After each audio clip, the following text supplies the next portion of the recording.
Bonjour, je suis Sandra Ganval, je suis écrivaine indépendante. Je vous souhaite la bienvenue sur ma chaîne. Je vous invite à vous abonner. Je vous invite à liker cette vidéo. Mes livres sont disponibles sur Amazon et vous devez les découvrir de toute urgence. Abonnez-vous à mon blog et je vous souhaite une bonne visite sur ma chaîne.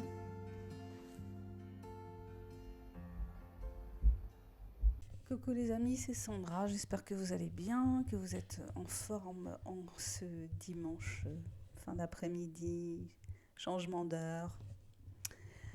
Je voulais faire un petit bilan sur mon expérience de lecture à voix haute de La Métamorphose de Kafka. Alors, que dire de cette expérience ? Ça faisait longtemps déjà que je n'avais pas fait une lecture à voix haute. C'est sûr que ça aurait été plus... Je pense que j'aurais été plus efficace, enfin, que la lecture aurait été plus fluide si j'avais relu le texte en amont.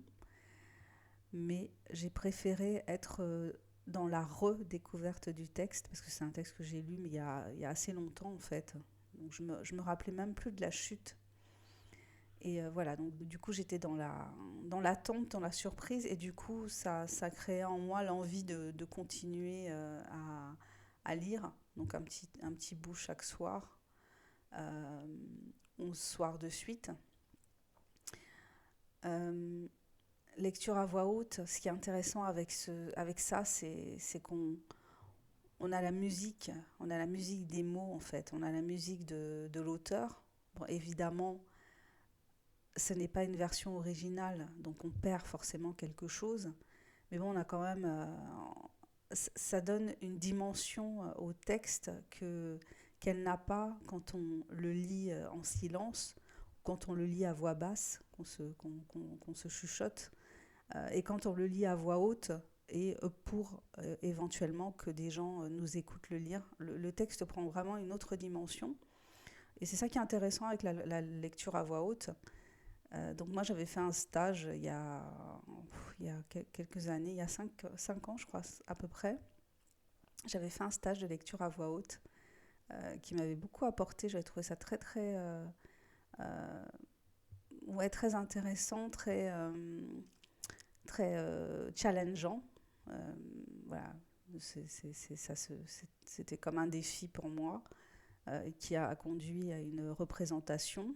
Et c'est vraiment une belle expérience que j'ai vécue en apprenant. Voilà, bon, je reste une grande amatrice dans ce domaine, mais je trouve que c'est une expérience à faire quand on écrit parce que, ben, justement, il y a toujours cette phase en fin d'écriture où il faut, il faut vraiment lire son texte à voix haute pour, euh, pour en saisir la mélodie, pour comprendre comment nos phrases s'enchaînent. Enfin, faut écouter.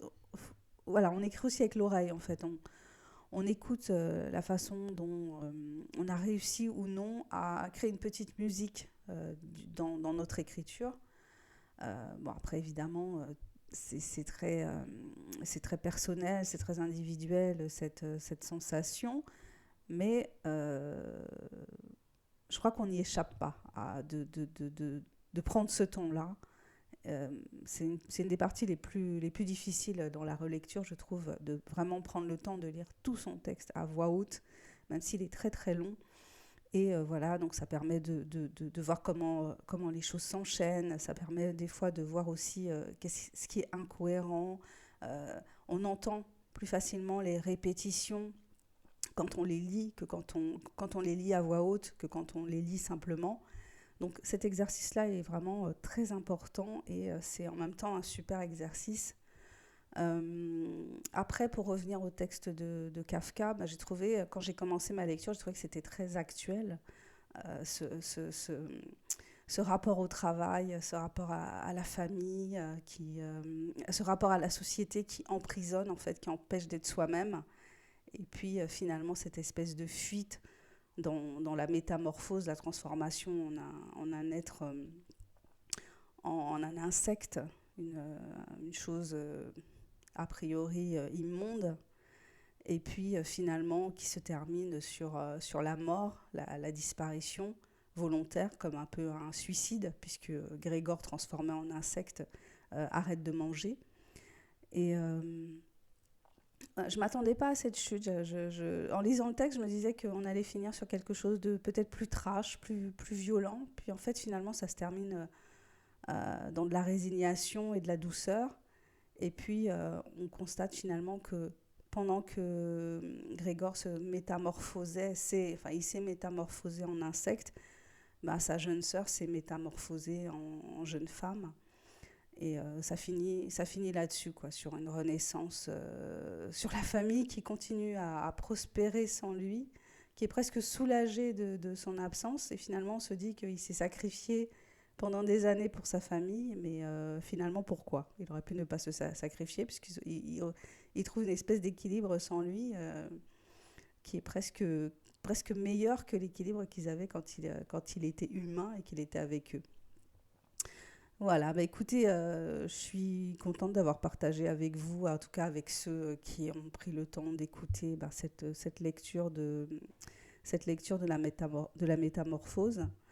Bah, si vous avez d'autres textes à me suggérer qui sont du domaine public et que je pourrais lire sans avoir de problème avec les droits d'auteur sur ma chaîne, il n'y a pas de souci.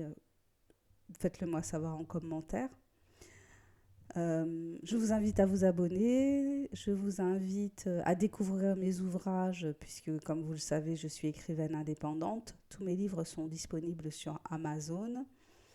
Et voilà, bah écoutez, je vous remercie de votre passage. Je vous souhaite une bonne journée ou une bonne soirée en fonction de l'heure à laquelle vous regardez la vidéo. Et puis je vous dis à bientôt pour la prochaine. Au revoir.